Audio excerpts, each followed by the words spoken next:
Vous aurez une première partie qui parlera de l'évolution du parc des véhicules électriques.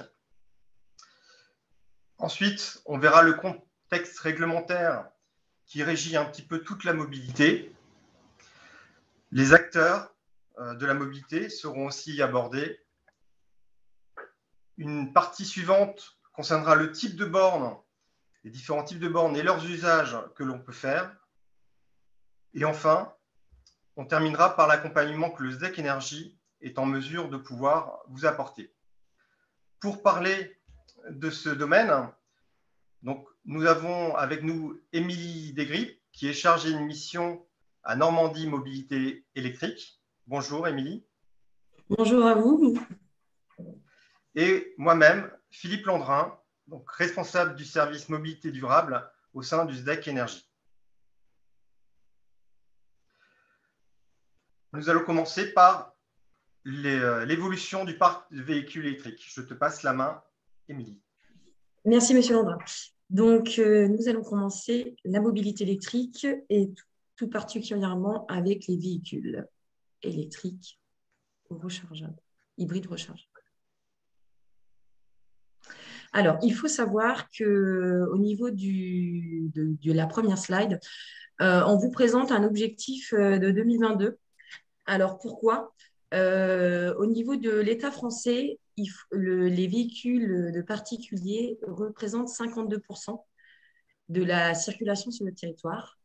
C'est pour cela qu'avec un objectif, on va dire, concret du climat neutre en carbone en 2050, l'importance des mises en place de la mobilité électrique passe par le véhicule électrique ou hybride rechargeable.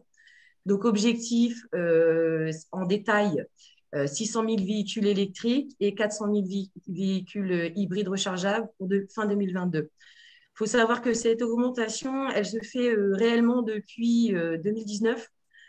À nos jours, on a augmenté de 12% au niveau de la circulation de ces véhicules dits propres. Mais nous sommes qu'au début de cette évolution. C'est pour cela que nous sensibilisons sur cette augmentation et nous mettons à disposition notre savoir et les lois qui sont mises en place pour aller vers ce climat en 2050. Il faut également savoir aussi sur le territoire français, pour le moment, nous sommes 3e au niveau européen à l'effectif des bornes. Donc, pour l'État français, nous sommes actuellement pour une borne à 12 véhicules.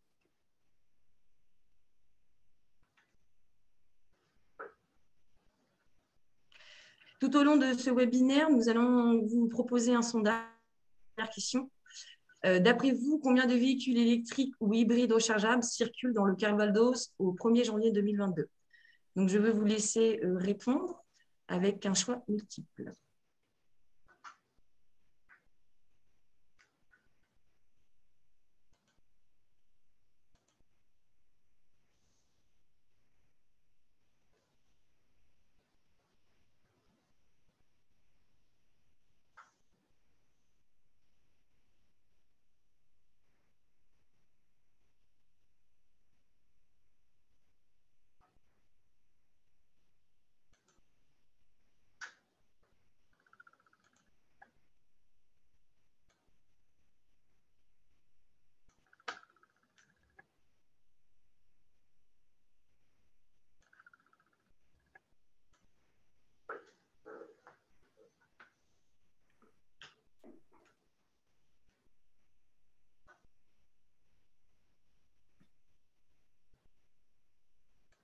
Philippe, Émilie est déconnecté, il faudrait peut-être commenter. Je pense qu'on a perdu Émilie, donc je vais reprendre provisoirement le temps qu'elle revienne la main.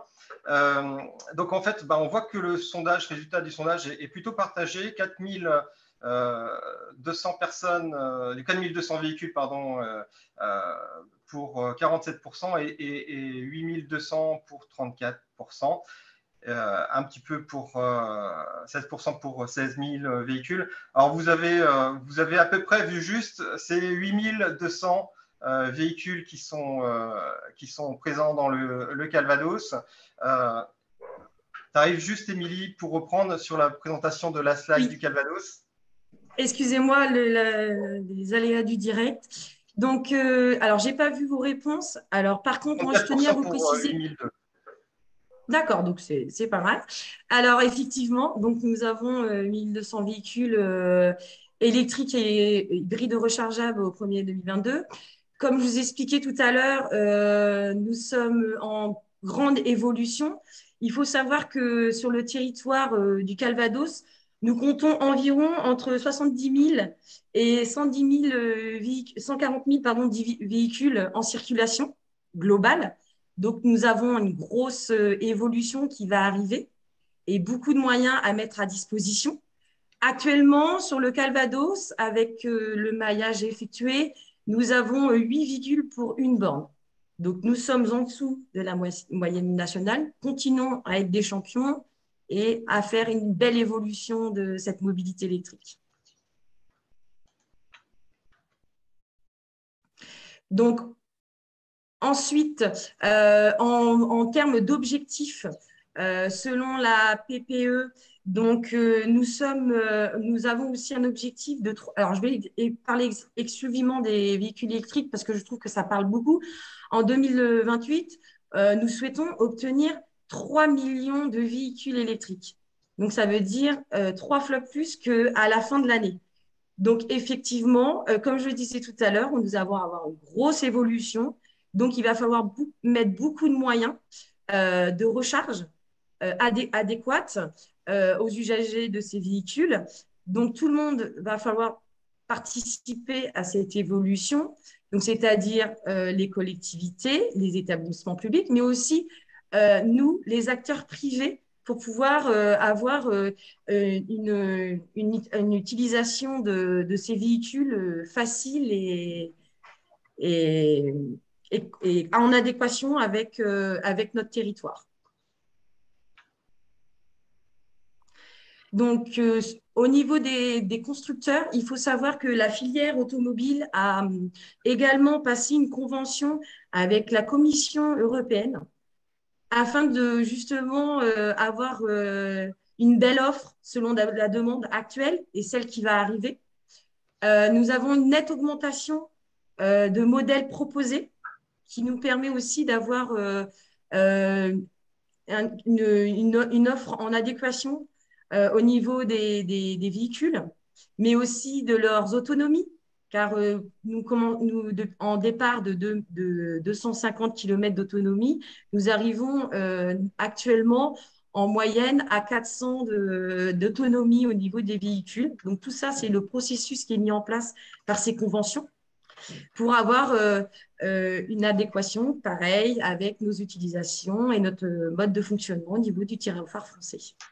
Il faut savoir aussi que les constructeurs ont une obligation au niveau des véhicules, au niveau du taux de CO2, environ à 0,95. C'est un chiffre qui évolue beaucoup. Donc, beaucoup de choses sont mises en place pour mettre en avant la mobilité et l'écologie du climat neutre en 2050. Donc, à la fin de ce petit global, vous pouvez échanger ou poser des questions. On vous laisse quelques instants.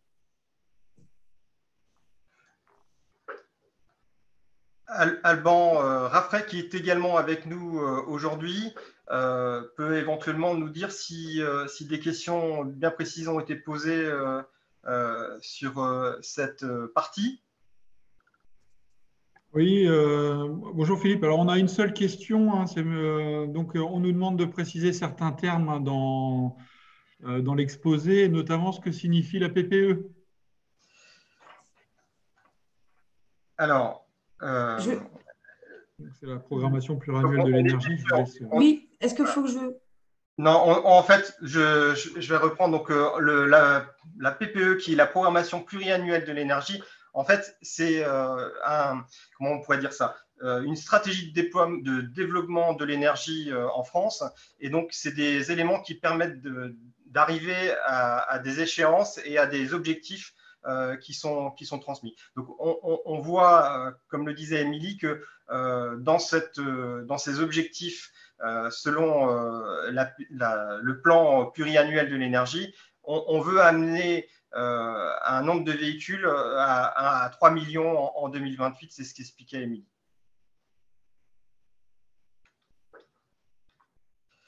Si vous n'avez pas d'autres questions, on va passer à la suite. Donc, sur le contexte réglementaire. En fait,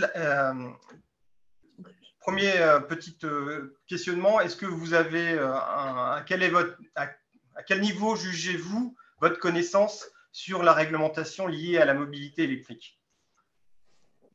On vous laisse quelques secondes pour répondre au sondage.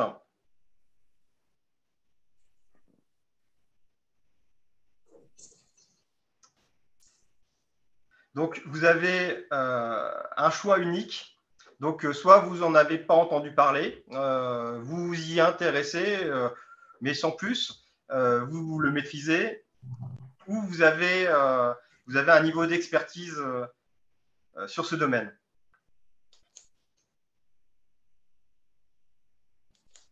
Je vous invite à y répondre.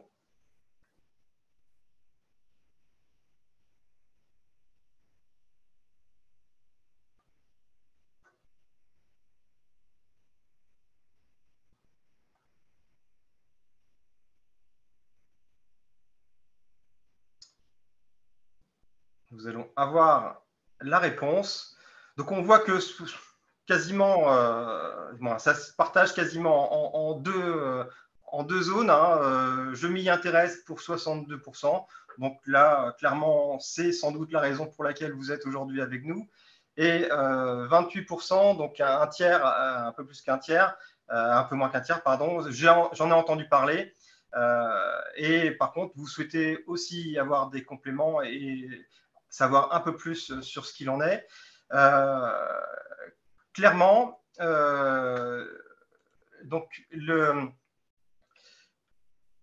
la mobilité, en fait, elle est issue de lois qui sont assez récentes, notamment donc, la loi LOM, qui repose sur 3 piliers.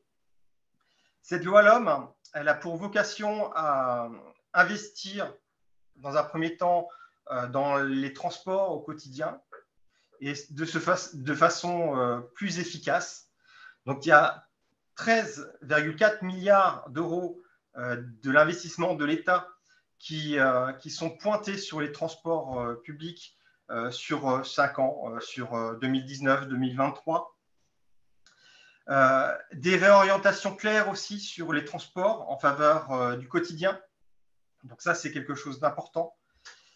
Mais vous avez un deuxième pilier de cette loi qui est également de faciliter et encourager le déploiement des nouvelles mobilités, et ça pour tous. Donc, c'est notamment pour développer des solutions alternatives à la voiture individuelle sur tous les territoires. C'est faciliter la mobilité entre le domicile et le travail. C'est également, dans ce même domaine, permettre d'avoir ce qu'on appelle un forfait mobilité durable qui a été mis en place, qui va cette année jusqu'à 600 €. D'autres points tels que le permis de conduire, qui est moins cher et plus rapide pour l'obtenir. Et surtout, une accélération des développements de solutions innovantes qui permettent d'adapter et de pouvoir connaître en un seul clic les différents moyens de transport qui sont mis à la disposition. Et enfin, le troisième pilier, c'est vraiment d'engager donc une transition vers une transition écologique sur cette mobilité, notamment, comme a commencé à le dire Émilie, en allant vers un objectif carbone neutre en 2050. Et donc, du coup, on l'a vu tout à l'heure, donc nécessite le développement un maximum de véhicules non polluants.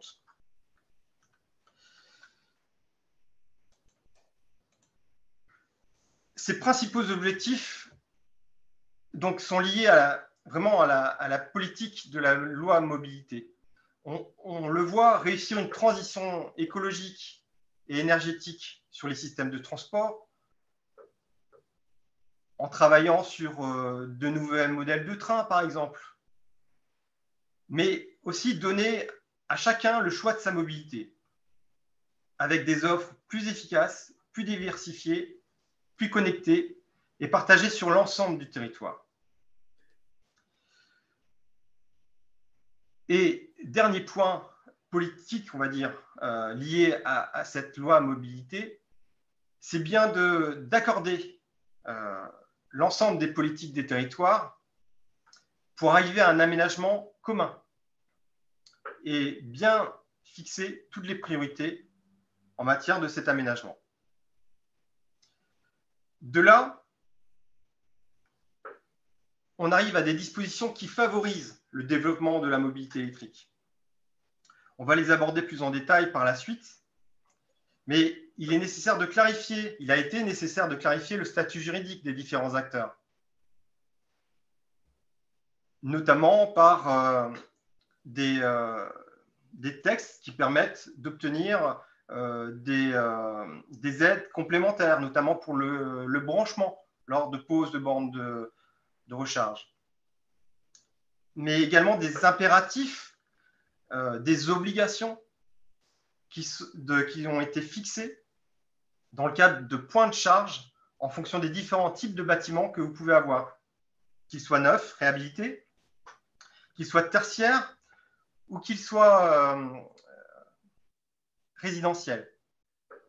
On reviendra dans le détail tout à l'heure.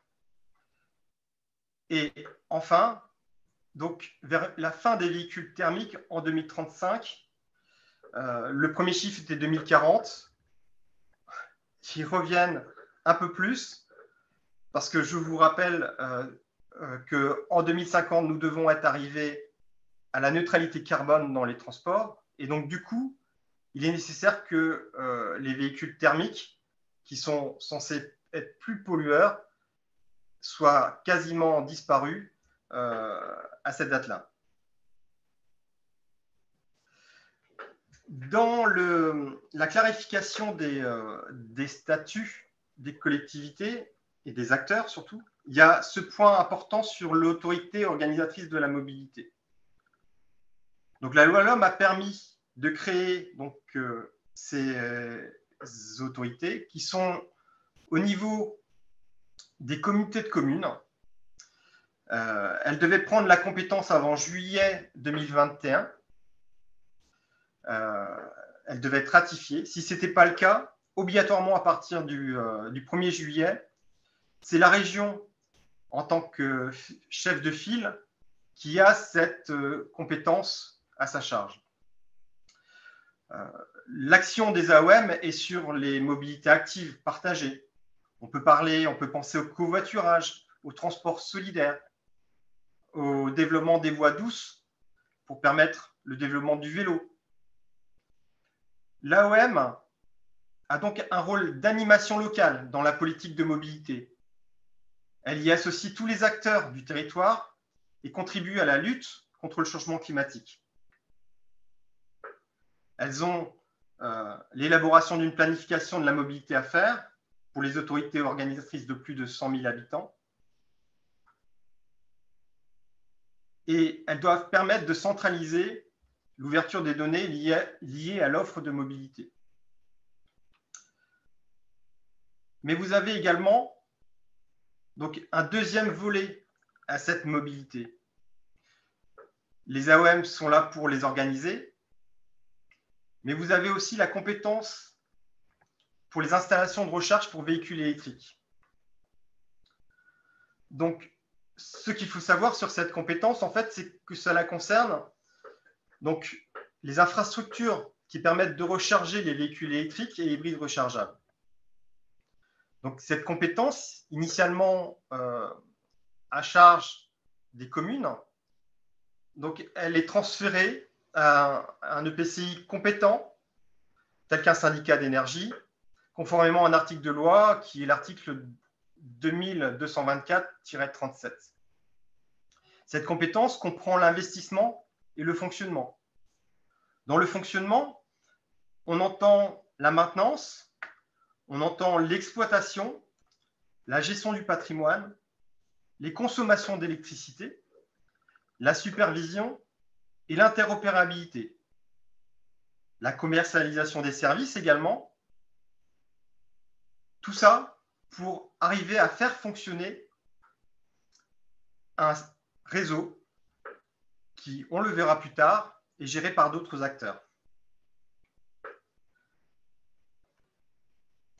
Je passe la main à Émilie pour nous parler des obligations concernant les bornes de recharge dans les différents bâtiments.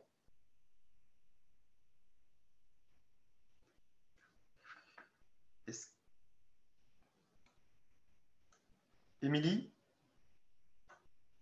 Nous avons perdu Émilie. Excusez-moi. Oui, effectivement, merci. En évolution de toutes la mobilité électrique, on a 3 points très importants à voir au niveau des lois qui sont mises en place et de cette évolution. En premier lieu, pour les bâtiments tertiaires neufs ou avec une prévision de rénovation importante, à partir du mois de mars jusqu'au 1er janvier 2025. Alors, il y a des choses bien spécifiques à mettre en place au niveau des parkings, surtout. Donc, on va commencer par ceux de plus de 10 places. Il est actuellement de 20% en emplacement devront être équipés, c'est-à-dire donc 2% de places en place mobilité réduite, donc une en minimum, et un point de recharge fonctionnel. Pour les parkings de plus de 200 places, nous avons les mêmes pourcentages au niveau des emplacements à prééquipés. Également, au niveau des places en mobilité réduite, nous sommes à 2%. Et là, en point de recharge fonctionnel, ça nous donne un résultat de 2 places. Si dans ces bâtiments tertiaires neufs, il n'y a pas de rénovation importante, voilà, et il faut quand même, à compter du 1er janvier, que ces parkings soient prééquipés. Donc, ça veut dire, entre guillemets, un point de recharge fonctionnel pour 20 places, qui nous donne 5%. En deuxième point, nous allons voir les bâtiments. En deuxième point, nous allons voir les bâtiments d'habitation neuve, également ou de rénovation importante. Donc, c'est pareil, c'était à compter du 1er mars jusqu'en janvier 2025. Donc là, nous partons sur des parkings de plus de 10 places. Donc, c'est-à-dire qu'à partir de 10 places, on doit prévoir un prééquipement, justement pour les solutions de bornes. Et en troisième point, là, on parle des parcs de stationnement de plus de 20 places. Il faut également un point de charge fonctionnel à partir de 20 places et en comptant aussi une place à mobilité réduite. Qui sont concernés. Donc, avec tout ce qu'on a vu et échangé depuis ce début de slide, il faut comprendre que les premiers acteurs vont être les entreprises, les bailleurs sociaux et les collectivités pour, entre guillemets, avoir une possibilité du droit à la prise pour tous. Il faut mettre en place justement tous ces prééquipements pour avoir une équité envers tout le monde et aussi, comment dire, avancer et accélérer cette mobilité électrique. Au niveau des collectivités également, car comme on l'a vu, nous avons déjà beaucoup de véhicules en circulation sur le territoire, mais cela va augmenter. Donc, il faut prévoir, anticiper et atteindre nos objectifs. Et les aménageurs ne sont pas laissés en compte non plus. Il faut prendre en compte toutes ces lois qui sont mises en place, comme on a vu tout à l'heure, avec l'évolution de la Walom, avec la loi résidence, climat et résilience et toutes les actions qui vont être mises en place également dans l'avenir.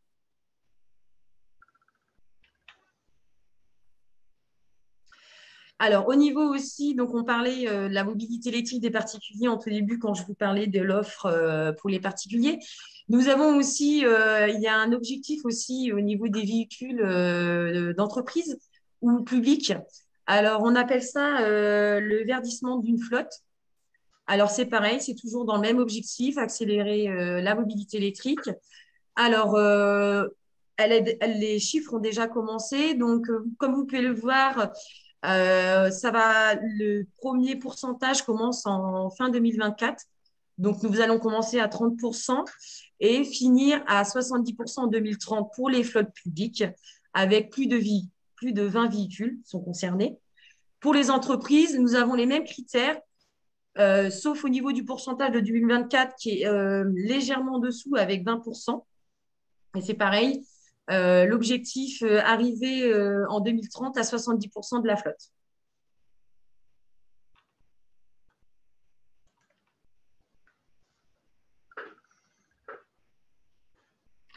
Donc, dans cette progression également de la mobilité et de ce climat neutre en carbone pour 2050, l'État a mis en place aussi un objectif par la loi LOM des zones à zéro émission,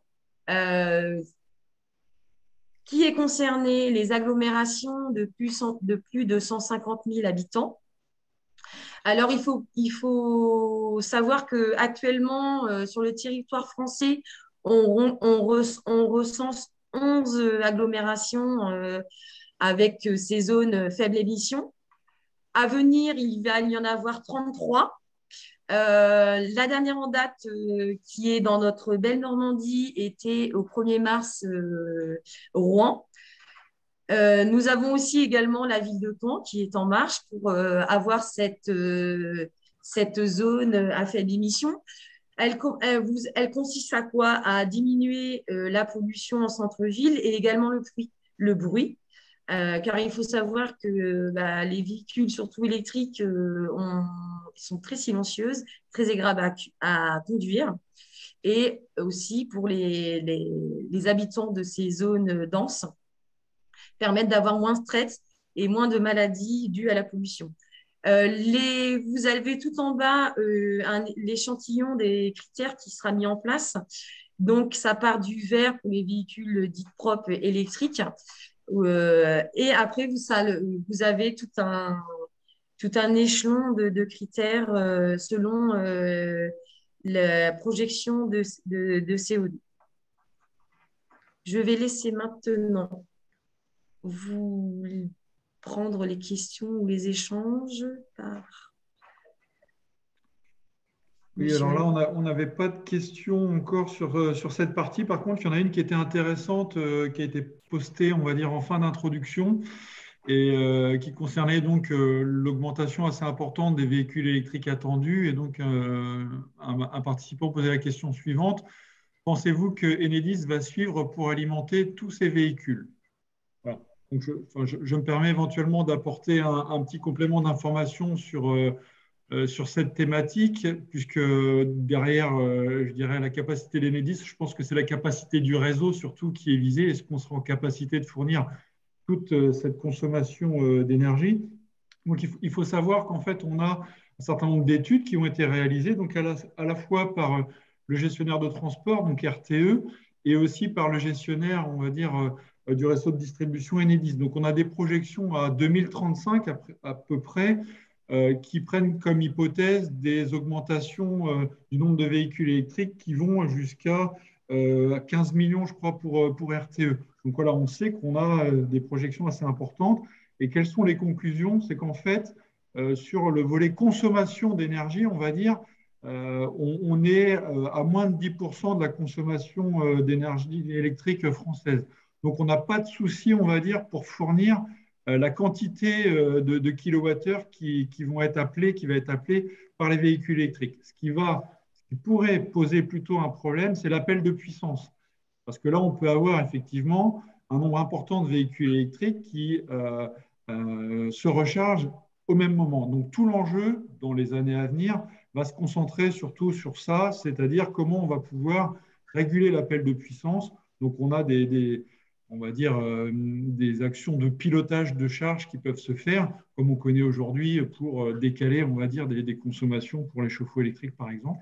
Voilà, donc il y a des systèmes qui se mettent en place, mais au final, la consommation d'électricité, a priori, n'est pas un problème. Autre question qui vient d'arriver, qui concerne plutôt les poids lourds. Donc là, on est plus sur les véhicules légers, mais voilà, sur la mobilité un peu plus lourde. Savoir si ces véhicules utilitaires, on va dire, vont suivre la même évolution. Est-ce qu'on s'attend à ce qu'il y ait également sur les véhicules un petit peu plus lourds une électrification dans un nombre aussi important? Alors, on peut en effet voir que la problématique pour les véhicules légers et les véhicules lourds est un peu différente. Des pistes sont en étude aujourd'hui pour essayer peut-être de sectoriser les véhicules en fonction du vecteur d'énergie. Et on imagine bien que les transports peuvent éventuellement être sur une énergie qui est plutôt liée à l'hydrogène, plutôt liée au gaz, par exemple. C'est quelque chose qui est vraiment en étude en ce moment et privilégié notamment pour l'hydrogène, aller plutôt vers le déploiement des poids lourds avec cette énergie de motorisation. Les dates aussi sont légèrement décalées par rapport à ces éléments, puisque on est plutôt sur 2040 pour les poids lourds et les véhicules utilitaires lourds.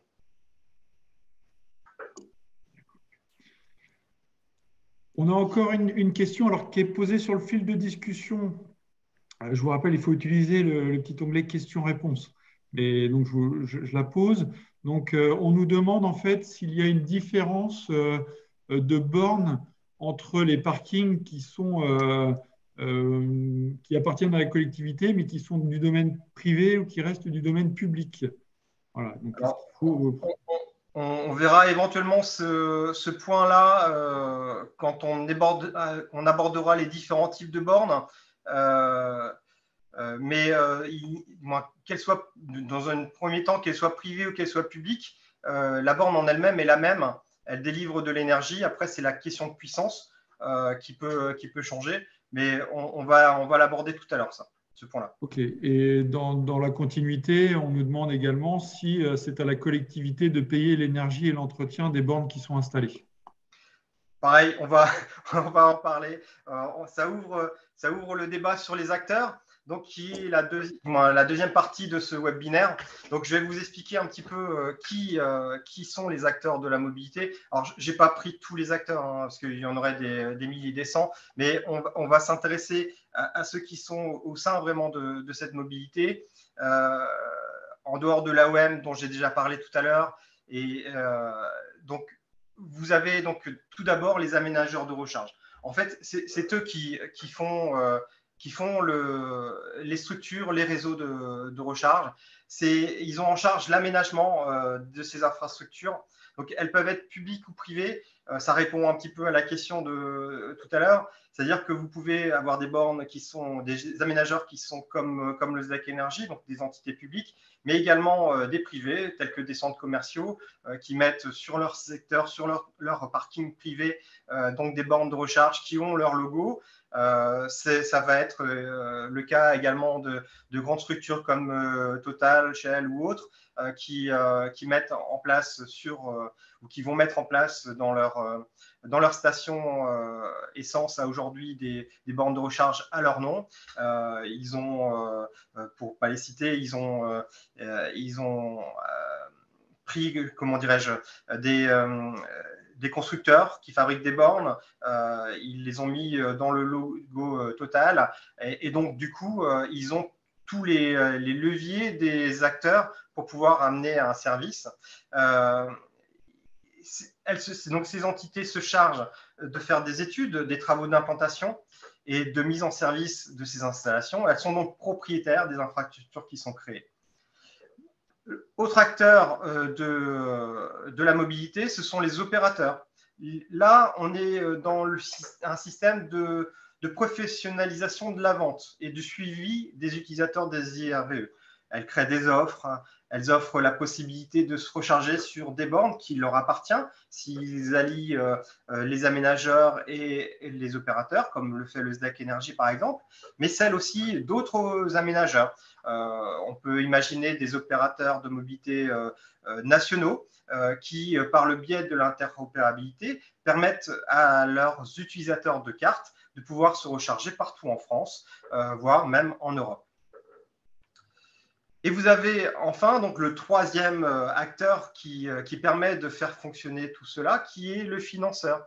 Donc là, plusieurs acteurs sont concernés. On y retrouve quelquefois les mêmes et d'autres. Notamment, donc, un des principaux financeurs, c'est les communes qui, pour les bornes publiques, payent leur installation, aidés par le SDEC Énergie pour ce qui concerne le Calvados. Mais vous avez d'autres acteurs tels que des financeurs, on va dire, publics également, qui sont des aides, par exemple, par l'organisme Advenir, mais la Banque de territoire, l'État aussi par le plan France Relance, qui a permis sur fin 2021, début 2022, de pouvoir développer des bornes également sur le domaine public. Les montants des primes à l'installation varient évidemment en fonction des différentes catégories de bornes et d'usages qui sont faits pour ces bornes en question. Petit exemple sur le Calvados. Donc là, on est sur les différentes aides que peut apporter le SDEC Énergie. Notamment, donc, ça concerne les premières lignes. On a plusieurs aides suivant la puissance de recharge. Donc, supérieure à 50 kg, on est sur des aides de 100% quand ça concerne le schéma directeur départemental qui avait été institué en 2018. Ou alors, on est sur des aides plutôt de 20% lorsque la demande vient de la collectivité. Pour les bornes en 2022 qui sont inférieures à 50 kg, on est là sur des aides qui sont sur décision de la commission mobilité durable et qui sera entérinée par une décision au bureau syndical.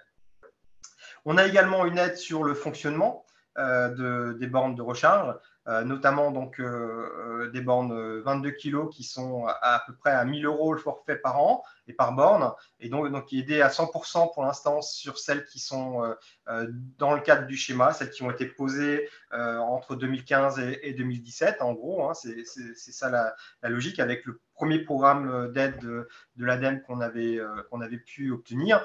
Et vous avez donc une aide à 20% de ces montants pour les autres bornes qui sont posées par la suite. Et vous avez la même chose pour les bornes supérieures à 50 kg, donc 50 et 100, qui sont donc à des coûts de 1 200 €. Donc les forfaits, donc, comme j'avais pu vous l'expliquer tout à l'heure sur l'exploitation, donc couvrent les services aux usagers, la maintenance curative, la supervision et l'accès aux moyens de paiement. Vous avez également des aides sur les financements des véhicules. Il y a l'État par le bonus écologique et la prime à la conversion. Il faut savoir que même les collectivités ont droit à de la prime à la conversion. C'est quelque chose qu'il ne faut pas ignorer dans vos recherches de changement de véhicules pour les collectivités telles que les communes ou les EPCI. Mais vous avez aussi donc pour les communes adhérentes au SDEC Énergie donc la possibilité d'avoir des aides qui vont de 2 000 à 4 000 € pour l'achat de véhicules électriques, GNV électrique ou hydrogène, en fonction de la catégorie de communes dont vous vous situez. Et vous avez également des aides qui ont été reconduites pour des véhicules d'occasion, donc de 500 à 1 000 €, toujours pareil, suivant votre catégorie de communes. On a enfin des aides pour les vélos électriques, également de 300 € par cycle, plafonné à 1 500 € par commune. Est-ce que vous avez des questions sur ces points qui viennent d'être vus?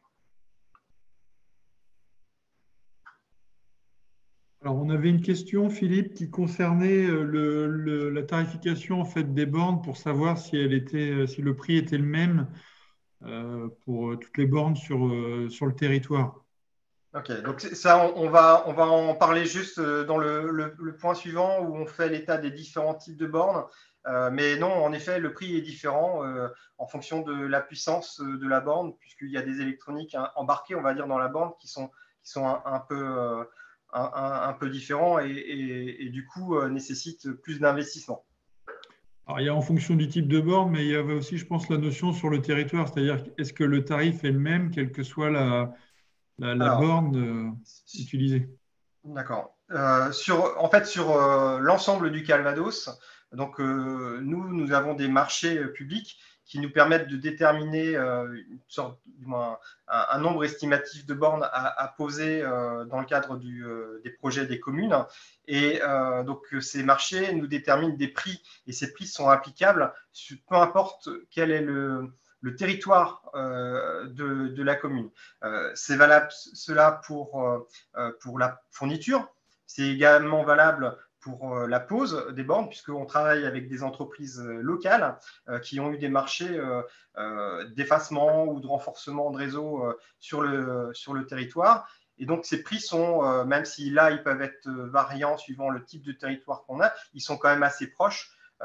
Donc, on a un prix qui est aux alentours du même niveau pour tout le monde.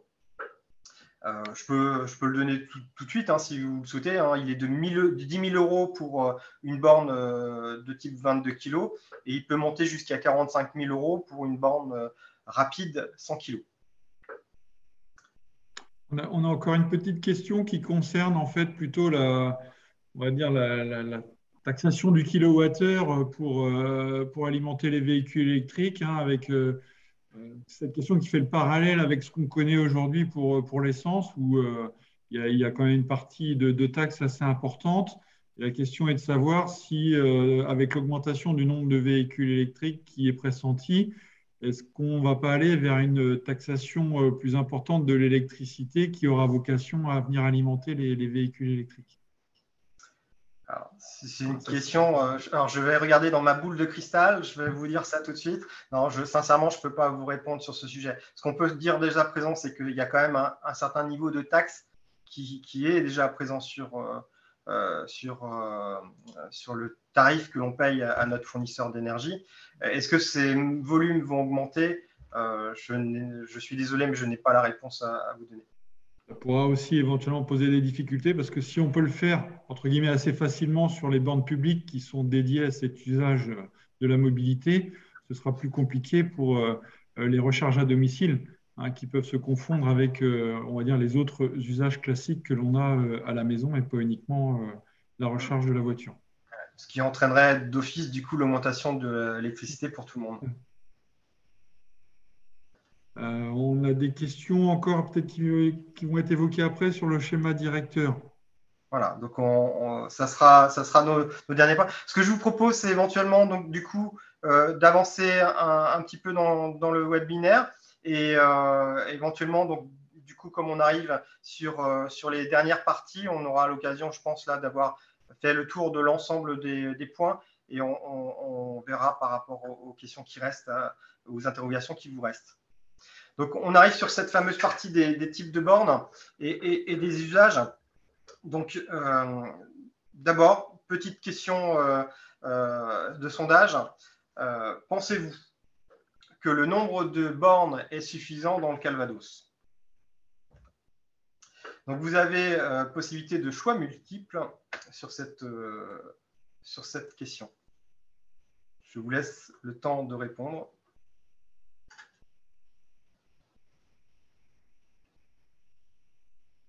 On a d'abord une première réponse qui est oui, le nombre est suffisant, quelle que soit la puissance. Une deuxième, j'aimerais plus de bornes rapides. J'aimerais plus de bornes autour de chez moi. Non, le nombre est vraiment suffisant et vous n'avez pas d'opinion pour la dernière.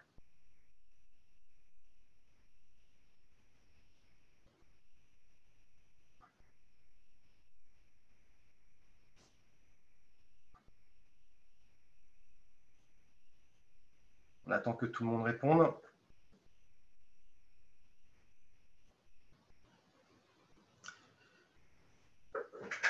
Donc là, c'est assez partagé, mais avec quand même une petite volonté sur les bandes rapides. Donc 43% pensent que le nombre est insuffisant et 51% pensent que les bornes rapides sont nécessaires. Très peu pensent que le réseau actuel, public et privé, est insuffisant. On prend acte de cette réponse. En ce qui concerne les bandes rapides, clairement, on voit que l'utilité, et on en parlera de ce type de borne, est vraiment une vision assez construite et répond à des demandes bien particulières. On les abordera. Et en ce qui concerne à aujourd'hui le nombre de bornes, clairement, il demande à être augmenté pour tenir compte de la réglementation qu'on a vue tout à l'heure, à savoir les 20% de prééquipement et la prise en fonctionnement, la PDC en fonctionnement pour les places de plus de 10, les parkings de plus de 10 places ou pour plus de 200. Mais à aujourd'hui, il faut avoir dans l'idée que le réseau Mobisdeck est largement en mesure, dans le domaine public, d'apporter la recharge nécessaire à la demande actuelle. Ça sera sans doute peut-être pas le cas dans les années à venir, tel qu'on a pu le voir avec l'augmentation des véhicules. C'est pour ça qu'il faut qu'on y réfléchisse. Je vais vous parler tout d'abord des différents types de bornes qui existent aujourd'hui. Donc vous avez plusieurs catégories, on va dire, de bornes qui sont implantées sur le domaine public du Calvados, puisque on est sur ce territoire-là. Donc vous avez les bornes de 3 à 22 kg, qui sont donc considérées comme des charges lentes à des charges normales. 3 kg permet de recharger lentement votre véhicule. Et si par contre vous avez la possibilité de vous recharger directement en 22 kg, là vous récupérez un peu plus vite, puisque on peut imaginer que entre 3 et 22, il y a un coefficient de 7 qui permet de transmettre cette énergie.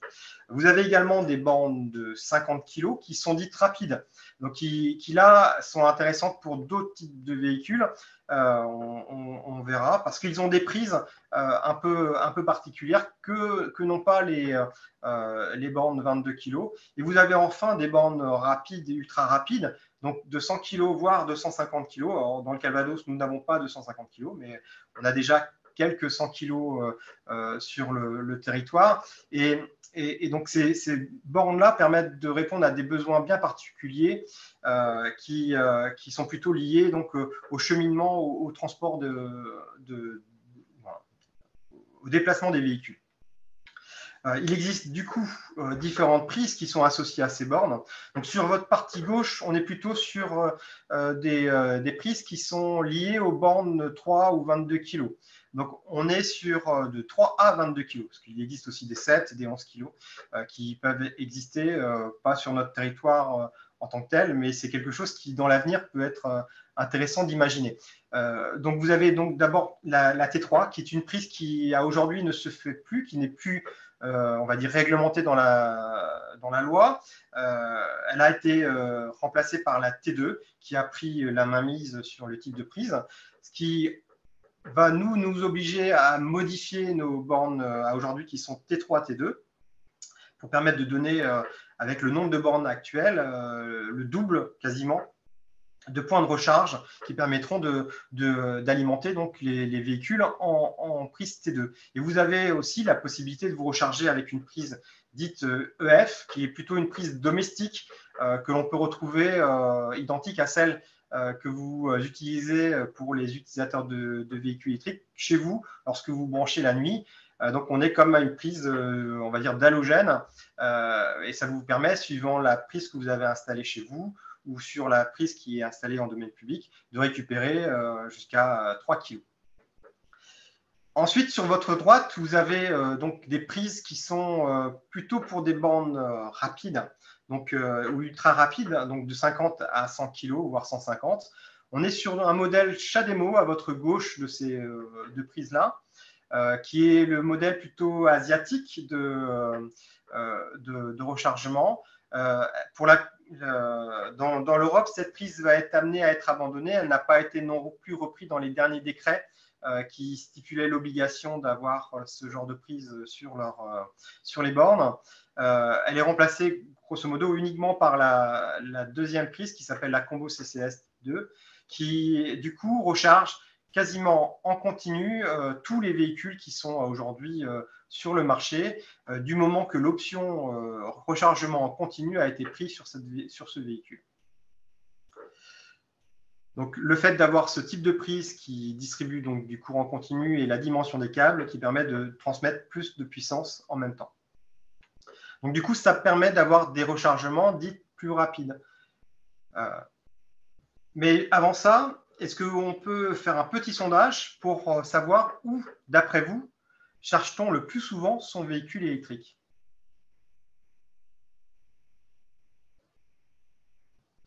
Donc là, vous avez un choix unique à votre proposition. On vous demande de définir si c'est plutôt au domicile, au travail, lors de visites sur des commerces ou sur les bornes publiques, telles que celle du Black Energy.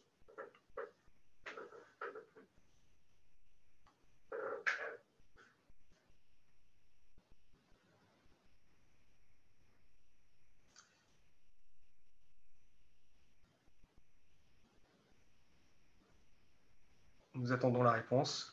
Donc 75% pensent que les charges se font le plus souvent en domicile. Et bien 75% des gens ont raison.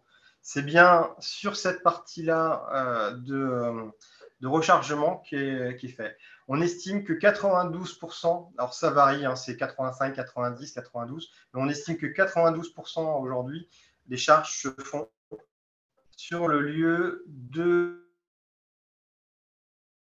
villégiature, donc la maison.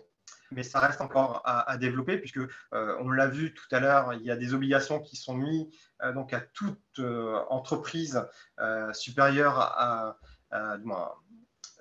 il faut que ces entreprises soient assez conséquentes pour pouvoir installer. Il faut qu'ils aient un parking qui permette de le faire. Mais il est nécessaire donc d'imaginer que on aura des recharges qui se répartiront entre la maison et le travail. Et évidemment, comme ça ne suffira pas, il y aura également d'autres bornes qui seront mises ailleurs. Mais revenons sur ces bornes de maison et travail. Elles sont donc généralement de type lente, donc de 3 kg à 11 kg, et permettent de recharger, suivant le cas, peut-être à la maison en 10-12 heures, et sur le travail en 4-5 heures. Donc de permettre de recharger les véhicules pour pouvoir aller après vaquer à les occupations de chacun. Il existera donc aussi des bornes dites normales sur les voiries, notamment auprès des commerces, mais pas que, qui ressemblent à peu près au schéma que nous avons déjà mis en place. Et là, on est plutôt sur des rechargements donc du coup entre 1 et 2 heures de rechargement, ce qui permet de prendre soit une partie de la charge, pas obligatoirement complètement, mais qui permet d'aller d'un point à un autre, ou en tout cas de rentrer chez soi pour pouvoir se recharger dans la nuit, comme on l'a vu tout à l'heure.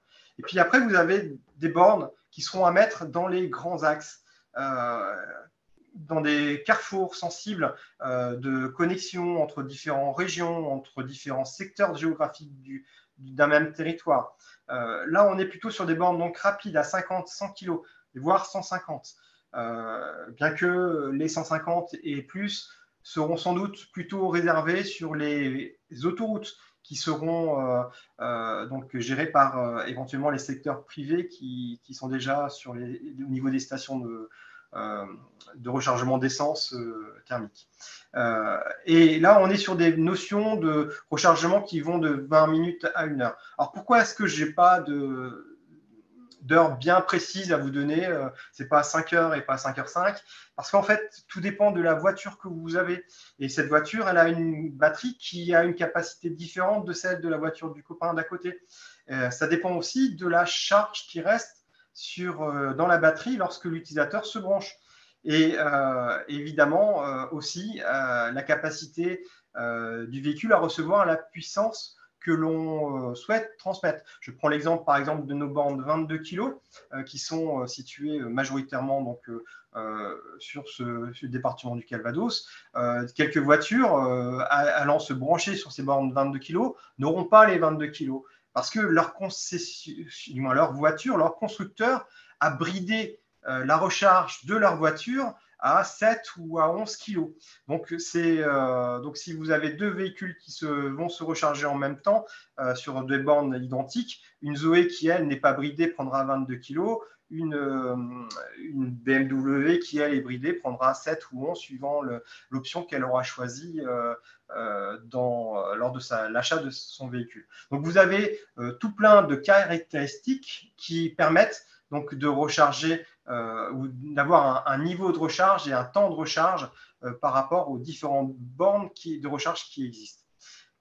Donc, sur la question de tout à l'heure qui était de dire est-ce que les bornes publiques sont les mêmes que les bornes privées, en fait, oui et non. Parce que si vous êtes un commerce et que vous posez, donc on va prendre un grand magasinier, que vous posez une borne, vous allez prendre des bornes qu'elles soient de 22 kg ou qu'elles soient des charges lentes ou qu'elles soient des bornes rapides, peu importe. Vous prendrez les mêmes que nous. Après, c'est que celle d'un domaine public. Par contre, la différence, ce sera éventuellement au niveau de la commercialisation de cette recharge. Est-ce que c'est une offre que vous permettez, vous donnez à vos utilisateurs, à vos clients quand ils viennent chez vous, et donc est-ce qu'elle est gratuite, comme le font aujourd'hui quelques supermarchés, ou est-ce qu'au contraire, vous estimez que c'est un service comme un autre, et que c'est comme une station-service qui aujourd'hui délivre du gasoil ou de l'essence, vous ferez payer à l'utilisateur qui viendra se rebrancher, donc une participation, le prix global ou le prix partiel, peu importe, c'est vous qui décidez. Et de même, lorsque vous êtes une copropriété et que vous souhaitez, à la demande de vos locataires, mettre des bornes donc privées pour la recharge des véhicules de ces locataires, c'est un choix qui se portera à vous. Soit vous faites gratuit la distribution d'énergie, parce que vous pouvez vous le permettre, parce que vous êtes sur un parking qui est fermé, donc qui ne permet pas l'accès on va dire à des personnes extérieures à la copropriété. Soit vous décidez de les faire payer dans les charges pour tout le monde, ou soit il existe la possibilité de mettre des compteurs indépendants à chaque borne qui permettra de déterminer que la borne de l'appartement 105 a délivré tant de kilos d'énergie, et donc du coup ces quelques kilos d'énergie consommée sont retranscrits sur la facture lors du paiement des charges. Voilà, donc il existe une multitude de façons de raisonner, que l'on soit en privé ou en public. C'est tout l'utilité de pouvoir avoir l'analyse des besoins des rechargements qui sont nécessaires. Et donc, du coup, ça va nous amener sur l'accompagnement qu'on va voir après au niveau fait par le SDEC Énergie. Mais avant ça, est-ce que vous avez des questions sur ces types de bornes et sur les usages que l'on peut en faire? Alors Philippe, ce n'est pas vraiment des questions, mais en fait, ce sont des remarques, mais qui derrière sont intéressantes, puisque ça pose quand même effectivement des questions sur, on va dire, les caractéristiques des bornes qui sont aujourd'hui présentes sur le territoire. Donc, pour illustrer, hein, on nous dit par exemple qu'aujourd'hui, on a plutôt des bornes 22 kVA qui sont en courant alternatif, et qu'il serait intéressant de développer des bornes en courant continu avec la même puissance, puisque en courant alternatif, ça c'est réservé qu'à certains véhicules. Alors, c'est très intéressant comme remarque, et c'est vrai que c'est quelque chose qui est dans l'air du temps. Je vous l'ai dit, aujourd'hui, si je reprends le même exemple de véhicule, ou si je reprends un autre pour ne pas faire de publicité ciblée, si une 208 arrive sur une borne 22 kg, aujourd'hui, elle est en effet bridée à 7 kg, voire à 11 si son constructeur l'a permis de faire cette option à un rechargement à 11 kg. On voit, pour répondre pour illustrer le commentaire de cette personne, c'est que si en effet on avait une borne à 22 kg en DC, elle n'aurait pas ce bridage. Mais ça, c'est parce que les constructeurs ont changé de système de construction, alors que nous, on avait déjà posé dans le cadre du réseau Mobisec les bornes en 22 kg AC. Donc, du coup, se pose en effet cette question de l'utilité. Ce que l'on constate, c'est qu'aujourd'hui, le modèle qui est encore le plus vendu reste la Zoé. Et donc, du coup, les bornes qui sont là sont encore utilisées fortement. Il ne faut pas toutefois s'interdire la réflexion du changement. À un moment donné, ces bornes vont arriver en obsolescence. Il sera intéressant peut-être de les renouveler pour tenir compte des nouveaux arrivants, on va dire, et du nouveau mode de fonctionnement des arrivants. Tout ça est bien l'objet de ce dont on va parler par la suite et dans les mois à venir, qui sont le schéma directeur des infrastructures de recharge. Est-ce qu'il y avait d'autres questions ou Oui, alors on en a. Alors c'est encore. Alors, il y a encore une remarque, mais qui est aussi intéressante, on va dire, sur le nombre d'infrastructures à installer, qui est de dire, bah, aujourd'hui, en fait, ce qui serait intéressant, c'est de doubler le nombre de bornes à un seul point, et principalement les bornes rapides. Donc, j'entends derrière ça le fait de se dire, il faudrait créer peut-être des hubs, on va dire, de recharge pour ne pas avoir qu'une seule borne à disposition à un endroit donné, quoi. Et également, c'est des réflexions qu'il faut se doter. Aujourd'hui, on n'était pas sur une utilisation encore très importante du réseau. On voit que ça change et on va le montrer tout à l'heure. Ces réflexions-là sont évidemment à prendre en compte. Ok, et puis peut-être une dernière avant de passer au point suivant. Donc, une question qui concerne justement le type de borne avec une recharge lente, entre guillemets, à installer en fonction on va dire, des véhicules qui peuvent utiliser cette infrastructure. En gros, est-ce qu'il y a une borne qui permet à un maximum de véhicules de se recharger?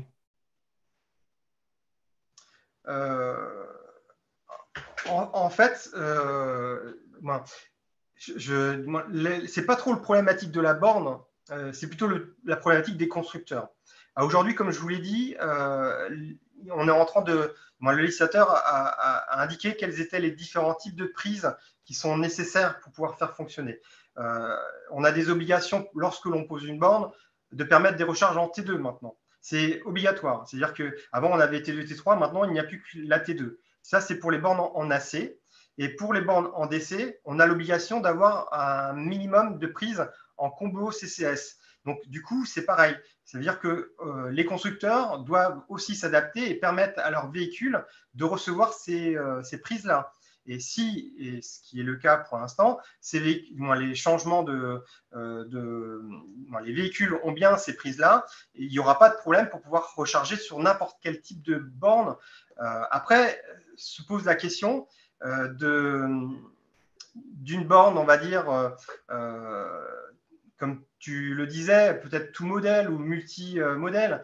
Les bornes rapides à aujourd'hui, c'est ce qui se ressemble le plus à cette fameuse borne multimodèle, puisqu'elle permet à la fois de délivrer du 22 ou du 44 kg en AC et de délivrer donc en courant continu donc du 50 ou du 100 kg. Donc là, on est sur une borne, mais comme on l'a vu, qui coûte quand même un peu cher, mais qui permet de faire multi-usage. Ok, il reste deux questions, mais qui concernent plutôt le schéma directeur, donc on y reviendra. Donc on y reviendra. Je vous propose du coup d'avancer sur l'accompagnement que le SDEC Énergie peut faire, qui fait aujourd'hui et qui sera amené à faire dans les années à venir.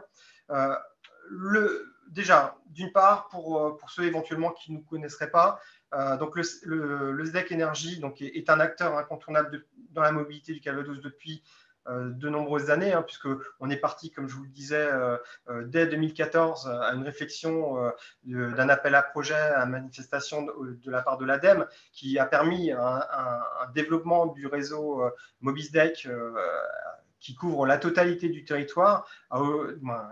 Aujourd'hui, il n'y a pas une borne qui a plus de 15 km d'une autre borne. Donc, ça représente à mars 2022 235 bornes de recharge, dont 221 qui sont dites normales, donc les 22 kg dont on a parlé tout à l'heure, mais aussi 14 rapides qui sont répartis, on le voit, de façon assez homogène dans le Calvados, hein, dans tous les territoires du Calvados. Et éventuellement, donc, on est en phase d'en poser d'autres à venir, qui permettra de compléter ce maillage. Mais l'idée, c'est vraiment de pouvoir apporter à l'origine une réassurance pour permettre aux véhicules de rentrer chez eux chaque soir, en fait. Hein. Et cette progression, cette évolution du réseau Mobisdec, on le voit vraiment d'année en année. Les premières sessions de recharge sur le réseau Mobisdec, en 2010, bon, il y en avait d'autres avant, mais si on part sur un élément dont Émilie parlait, qui est à peu près le démarrage vraiment des véhicules électriques, on voit qu'en 2019, il y avait 15 000 charges de session sur nos bornes qui avaient fonctionné. Et on voit que cette progression entre 2020 et 2021 est assez impressionnante. On est aussi sur cette même courbe qu'on pouvait voir tout à l'heure, qui est une courbe exponentielle, puisqu'on est arrivé en 2021 à 46 323 charges fonctionnelles sur le territoire. Le réseau Mobisdec s'étoffe aussi, puisque maintenant, avec une carte Mobisdec, vous avez accès à 150 000 points de charge en France, mais également en Europe, de par le contrat que l'on a avec notre opérateur qui s'appelle FreshMile et Citeos, qui est le mandataire du groupement, qui nous permet d'assurer la maintenance de nos recharges. On accepte également, ce qui est une obligation, hein, mais qui est effectif depuis le début sur notre réseau, qui est l'opérateur, du moins l'interopérabilité en fait, hein, puisqu'on accepte 38 contrats d'itinérance avec des opérateurs nationaux et étrangers, ce qui fait que lorsque les personnes arrivent avec leur voiture et une carte qui n'est pas celle du Mobisdec, ils peuvent toutefois se recharger. Cette interopérabilité est également assurée par ce qu'on appelle le paiement à l'acte, puisque avec une application mobile que vous pouvez télécharger sur votre portable qui s'appelle Mobisdec, ou en scannant un QR code qui est positionné sur la borne de recharge, vous avez la possibilité, en indiquant vos coordonnées de carte bleue, de vous recharger pour ce paiement à l'acte. On voit aussi que cette progression n'est pas que au niveau des utilisateurs, hein, puisque on a également une forte progression dans la pose de nouvelles recharges. Alors c'est cette progression qui a aujourd'hui été plutôt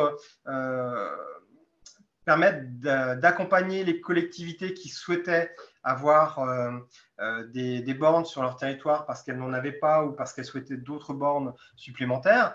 Mais c'est également aussi avec l'initiative du SDEC Énergie qui part des partenariats avec l'État, notamment sur le plan France Relance, ou avec les aides à venir, comme on le disait tout à l'heure, permettent de mettre des bornes de recharge qui sont prises à 100% par le syndicat. Donc, là, je reviens, je précise le prix des bornes. Donc, on est plutôt sur du 10 000 € pour une borne normale et 45 000 pour une borne rapide. La borne normale étant une borne de 22 kg. Après, il existe sans doute des prix, il existe des bornes de 3 kg et des bornes de 7 et 11 kg qui sont sans doute un peu moins chères que les bornes aujourd'hui que l'on propose à 22 kg, donc pour 10 000 €. Toute étude doit nécessiter la recherche et des appels d'offres qui permettront de déterminer les bons prix pour pouvoir les poser si des demandes de ce style nous parviennent. J'arrive sur la suite et sur l'avenir, en fait. Tout à l'heure, tu disais que tu avais des interrogations sur le schéma directeur des infrastructures de recharge. Il faut savoir que c'est inscrit également dans la loi. Donc, on a la possibilité on se propose pour réaliser ce schéma directeur d'infrastructure de recharge pour véhicules électriques, parce que ça nous semble être vraiment un outil essentiel à l'aide à la décision des services du territoire. On a vu tout à l'heure que les AOM réfléchissaient donc à ce plan de mobilité. Un schéma doit permettre d'aider ces différentes AOM à cerner la demande de leur territoire. Elle va permettre aussi de définir vraiment l'offre de recharge électrique publique sur ces différents territoires, comme on vient de le dire, en cohérence avec les politiques locales de mobilité. Si une collectivité souhaite interdire l'accès de son centre-bourg aux véhicules, c'est évident que ce n'est pas utile de venir mettre des bornes de recharge à cet endroit-là. Donc, il y a des cohérences à avoir. Il y a également des coordinations à faire avec l'offre de recharge privée existante. On indiquait tout à l'heure que les différents aménageurs privés seraient à même de mettre des bornes de recharge dans les stations des autoroutes. L'intérêt d'avoir une borne de recharge à 2 mètres d'une autre déjà existante ne se fait pas ressentir. On est plutôt là pour remplacer ou suppléer la carence privée plutôt que de faire concurrence à cette même offre. Et évidemment, donc, ce schéma doit avoir la vision des besoins futurs de recharge. Émilie parlait de l'évolution des véhicules. Il faut que nous, on se cale par rapport à cette évolution des véhicules pour pouvoir permettre de rester sur des ratios de 1 sur 8, 1 sur 9, 1 sur 10, tels qu'ils sont avancés par les différents secteurs de l'État sur le bon ratio qu'il est nécessaire d'avoir. Et ça, ce schéma va nous permettre de déterminer donc, du coup, le nombre de bornes nécessaires pour la demande de rechargement en domaine public, va permettre de déterminer quelle est la puissance la plus adaptée par rapport à la technologie des véhicules et aussi par rapport à la localisation précise de ces bornes.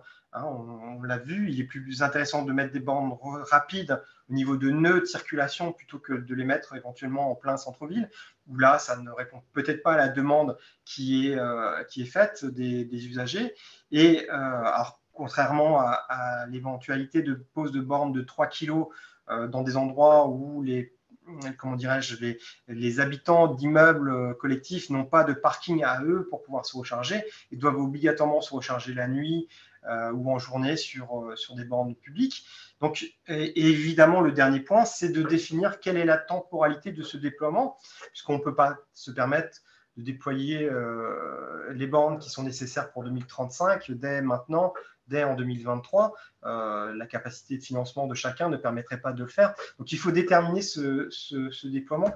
Et le schéma directeur des infrastructures de recharge permettra de pouvoir, après l'analyse de tous ces points, de tous ces, de cet état des lieux, de ce diagnostic, permettra de pouvoir, en allant vers une coopération avec l'ensemble des acteurs, une concertation, on permettra de définir quelles sont les bonnes bornes, quel type, à quel endroit et dans combien de temps.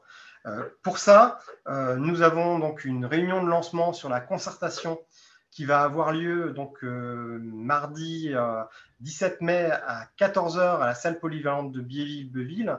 Nous vous invitons fortement à vous y inscrire parce que c'est éventuellement là qu'on va vous expliquer comment va se dérouler cette concertation et c'est surtout là que vous allez pouvoir apporter vos points de vue, vos remarques, vos incertitudes sur le futur schéma, sur le futur déploiement des bornes de recharge dans le Calvados. Est-ce que vous avez des questions et des échanges par rapport à ce dernier point?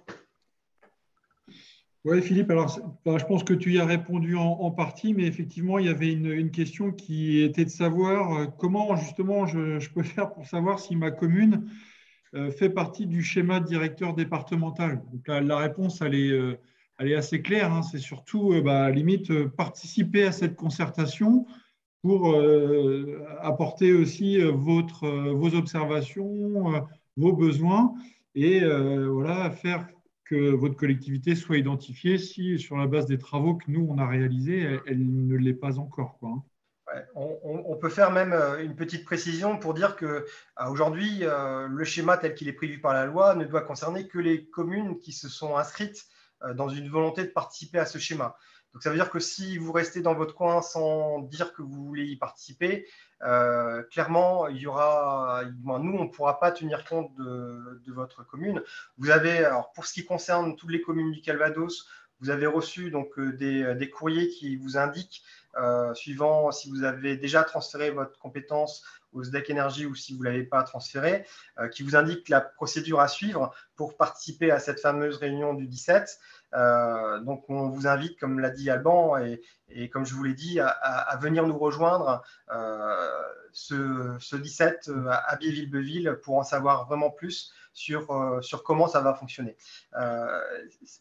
Dans ce schéma, hein, comme je l'ai dit aussi dans ce webinaire, il y a les AOM qui sont les autorités organisatrices de la mobilité qui sont partie prenante, hein, puisque ils ont la connaissance globale de leur territoire et clairement ce schéma est aussi un moyen de pouvoir associer les communes et les AOM afin de sortir quelque chose de consensuel avec un consensus global sur l'ensemble du territoire. Alors, on vous refusera bien évidemment pas l'entrée si vous venez sans être inscrit à la réunion de lancement, mais par souci d'organisation, je vous invite à aller sur le site du SDEC Énergie. On a une page dédiée sur le volet mobilité et à vous inscrire, hein, pour participer à cette réunion de lancement. Il y avait une dernière question, mais là encore, je pense qu'on y a répondu, en tout cas en partie. C'est quel schéma directeur pour les années à venir? Donc peut-être préciser les échéances du schéma qu'on va élaborer en collaboration avec les différents acteurs. Oui, en fait, la temporalité de ce schéma est fixée par le décret qui explique comment réaliser un bon schéma directeur. En fait, il y a deux niveaux de temporalité qui est censé être étudié. On va dire un moyen terme qui est plutôt sur 3 ans par rapport à la date de démarrage de ce schéma. Donc, on peut imaginer si le schéma évolue en 2023, donc on peut imaginer 2026. Et vous avez ensuite donc une échéance à plus long terme qui est donc au bout de 5 ans par rapport au démarrage. Donc là, on est plutôt donc sur 2028. Donc c'est cette temporalité-là qui va être étudiée. Dans l'étude qu'on a commencé à faire, dans le diagnostic, on ne s'interdit pas quand même de regarder un peu plus loin que ces échéances-là pour voir la progression, notamment au niveau des véhicules dans les années à venir. Voilà. Et ce schéma, une fois qu'il est lancé, donc où on dit que dans ces 3 premières années, on aura fait ça, ça, ça et ça, il sera analysé, puisqu'il y a une nécessité d'évaluation de ce schéma, et peut être amendé, revu et corrigé en fonction des avancées, des retards ou des besoins nouveaux qui pourraient apparaître en vue de l'évolution technologique, par exemple, des véhicules ou des bornes. Alors, je regarde si je vois. Alors, si on ne peut pas se rendre à la réunion du 17 mai, peut-on exprimer nos intentions de s'inscrire dans cette démarche par mail ou en se rencontrant en mairie? Donc, c'est important. Donc, c'est en effet très important. On sait que du coup, tout le monde ne peut pas être là à toutes les réunions. Donc, on a ouvert des canaux de discussion, notamment donc sur le site du SDEC Énergie. Vous avez la possibilité d'aller voir et d'aller remplir un cahier d'observation et de remarques. qui permettront éventuellement de nous faire part de vos attentes sur un nombre de bornes, une spécificité de votre commune ou de votre territoire. Donc ça, c'est un moyen éventuellement pour qu'on sache qu'il y a ce point de vigilance qu'on n'aura pas pu voir le jour de la réunion.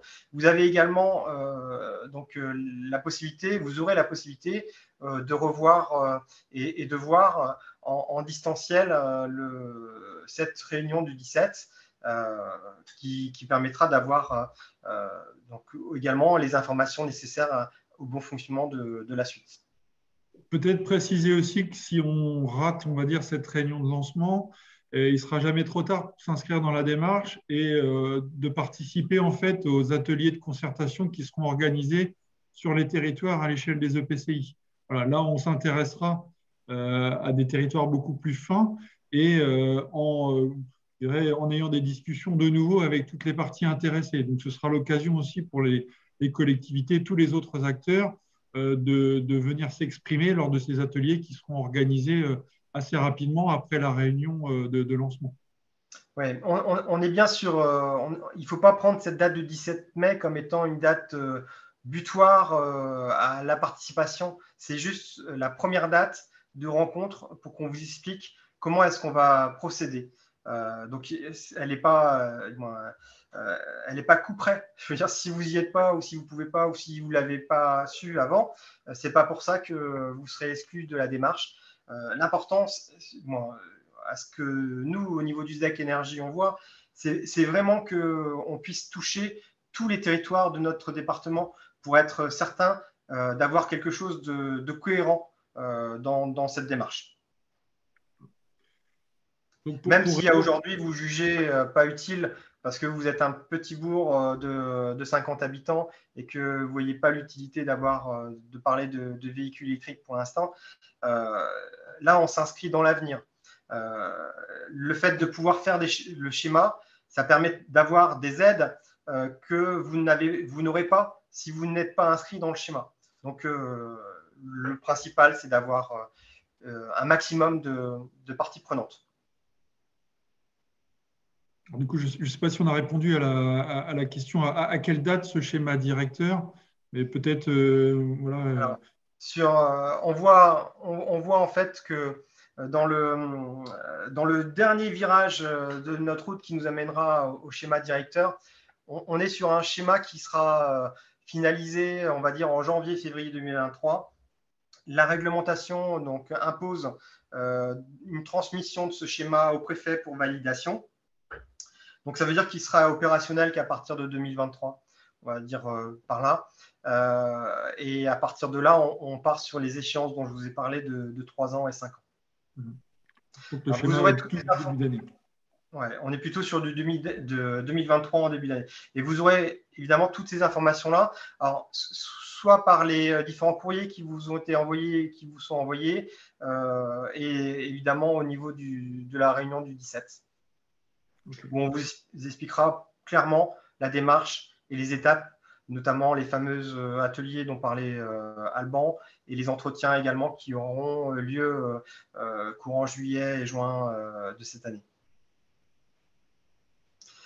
Une petite. Est-ce que le tour des questions a été fait?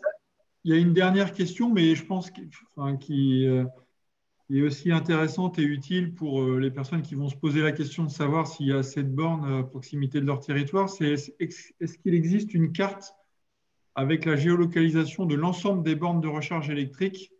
Donc, je le comprends sur notre territoire, hein, tout aménageur confondu, donc bornes publiques et éventuellement privées ouvertes au public, etc.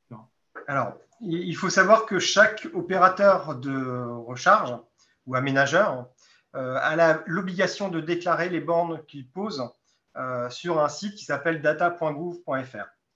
C'est-à-dire qu'il y a une compilation de toutes les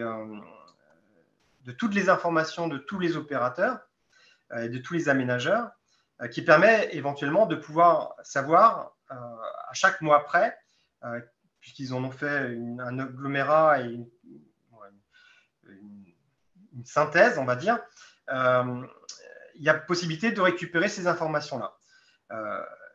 ces informations-là sont à disposition du grand public, mais y compris de certains opérateurs de mobilité.